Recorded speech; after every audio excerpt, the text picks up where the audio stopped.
A few years ago, I moved into a new apartment complex on the north side of my city. The complex consisted of 10 units, with each unit having multiple apartments. The place had a few years on it, but the apartments were roomy and the price was right. When I visited there, one of the things I liked about it were the 2 ponds that the units were built around. I had grown up in a river town and was always fond of living near water. Having those 2 ponds made the place feel homey to me. I got settled in and I would take walks around the complex to get some exercise in and meet some of the people there. One of my favorite paths was between the 2 ponds. Even though I was in a big city, it made me feel like I was in the country. Things went well for the first few months, but fall came on and sundown got earlier each night. That left me walking in the darkness on most nights. I was taking my nightly walk when I diverted near the ponds. In the darkness, the water looked almost black. On one night, I saw a dark form standing beside the water, and I felt this intuitive warning go off inside my head. Something wasn't right with this person, so I held up, but kept watching them. From their silhouette, I could tell that it was a woman, but I was getting some sort of bad vibe from her, so I held up. A car came down the street on the other side of the pond and distracted me. When I looked back at the woman, she was gone. Still, I had this creepy feeling that there was something just not right about her. I returned to my walk, but diverted away from the pond. 2 nights later, I was out walking again when I saw someone standing near the pond. In the darkness, it was hard to make out who it was, but something told me that it was the same woman from the other night. Only this time, I could swear she was beckoning toward me. When I moved toward her, I passed by a tree which blocked my view for just a moment, and then she was gone. This wasn't my last encounter with the woman. On another night, I looked out the window of my place and saw the woman again. She was standing by the pond. It was dark, so I couldn't make out much, but I got this feeling that she was in distress. Then the strangest thing happened. She just disappeared right before my eyes. It was as if she had evaporated. This totally creeped me out, but that was it. I never saw her again, but the mystery about this woman was solved a month later. An elderly man lost control of his car on the road beside the complex. He drove across the grass and plunged into the pond. A large number of emergency vehicles showed up and were able to rescue the old man, but they made a terrible discovery. Laying at the bottom of the pond was another vehicle. It contained the skeletal remains of a woman who'd gone missing over 2 years ago. The police had done a full investigation and revealed that the woman's boyfriend, who had disappeared right after she went missing, was the lead suspect. The problem was they didn't have a good case against him because there was no direct evidence. Once they found the car, they were finally able to make the case against him, and he went to jail. After all the excitement died down, I started walking around the pond at night, but I never saw the woman again.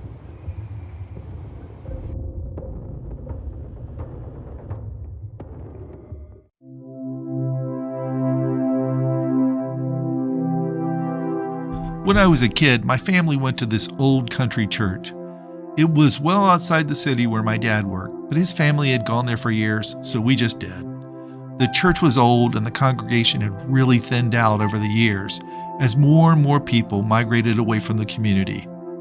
There was one thing that set this church apart from most churches I knew, and it was that it was situated on a graveyard. That was really strange. When I was young, I found the services to be really boring, and I had this vivid imagination. At times, my mind would drift out of the church into the cemetery, and I have to admit that I creeped myself out at times. In my mind, I saw rotted corpses rising from those graves. Of course, that got me into trouble because my dad knew I wasn't paying attention to the service. My dad got another job, and we had to move further away from the church, so eventually we changed where we went to church just to make it more convenient. I really didn't pay much attention to the old church, but years later, I checked in on it, and to my surprise, I discovered that it had closed its doors. Imagine a church going out of business. Well, I thought that made sense because the congregation was so small, but I decided to ask around, and the reason that it closed was much darker than I expected. As it turned out, one of the assistant pastors had been doing something nasty with the younger kids in the church. This only came to light when one of the kids was killed, and the police tracked the evidence back to this assistant pastor. A lawsuit on behalf of the parents of the murdered child did the church in. But that wasn't the end of it. The church sat vacant for years, and those that lived in the vicinity of it claimed to hear strange noises, and they even saw movement inside the church, despite the fact that the building was locked up tight. This, of course, grabbed my curiosity, so I decided to check it out. I had a friend who called himself an amateur ghost hunter, so he really wanted to go with me. Off we went to the church, and we found a way inside. Let me tell you, I have never been in a creepier place in my life. An oppressive heaviness hung in the air, and it felt like it seeped in my bones as soon as we went inside. The sanctuary had been stripped clean for the most part, but there was something in that place. A dark presence permeated the entire building. I thought I had felt it when I was outside, but as soon as I got inside, it became all too real. Frankly, I thought it was evil. It became quickly apparent to me that we had made a huge mistake, and I told my friend that we had to leave. Surprisingly, he agreed, and we started to leave when we heard it. A child's cries. They were quiet at first, but then it grew in volume. It echoed off the church wall so loudly I had to cover my ears. As fast as we could, we got out of there, but it seemed like that dark presence was following us all the way out of the place. After about a week, my friend wanted to go back, but I said I would never go back in that place ever again.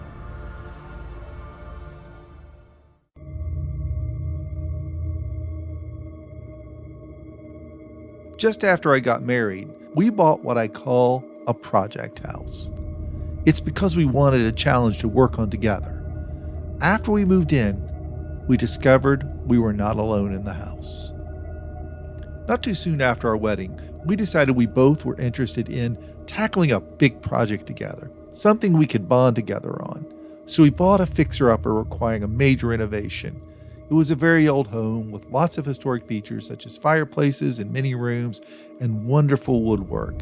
Fixing it up was a labor of love, and we were totally into it. It was like bringing someone back from the dead. We moved in after that was done, and it was fantastic. The place had so much old world charm, but I couldn't shake the feeling at night that we weren't alone in the house. Call it intuition. In my family, we have a line of us that are what some people call as sensitive. What I mean by that is that we're sensitive to things outside the physical realm. My mom said her mother had it, and I knew in my life I had experienced otherworldly presences when others didn't. The fact that we weren't alone in the house became evident after only a couple of weeks. At night, I heard noises. It was like dragging sounds and the clanking of glass and footsteps. This increased, and one time it sounded like someone had dropped a box of dishes in our kitchen. When I went to check it out, the place was undisturbed, and the dishes were put away in the cabinet just like we'd left them. On some nights, I heard a voice, but it was mostly a murmur and not very distinct. Our bedroom was toward the back of the house. One night, I got this urge to wake up, like my body sensed something was off. When I opened my eyes, I saw a vaporous dark figure of a man at the bottom of our bed. I couldn't make out a lot of details, like his clothes or anything like that, or even his face. He didn't say anything. He just stood there. I closed my eyes and held them that way. Whenever he opened them, he was gone. The next night, I went downstairs and stood in the kitchen. I didn't see anything, but I sensed something, like I wasn't there in the room alone. After a couple minutes, I heard what sounded like footsteps coming up the basement stairs. Something in me wanted to run, but I decided I had to hold my ground. We'd put too much work into this house just to leave it behind. So I waited, and a green man passed through the basement door, and he stood in the kitchen with me. Why, this was frightening beyond belief. I got no sense of menace from him. So I decided to tell him that this was our house now. He needed to leave and let us live there in peace. I half expected him to come right at me, but he didn't do anything. He just stood there, shimmering. But he slowly started to fade away, and that was it. We didn't hear or see from him again.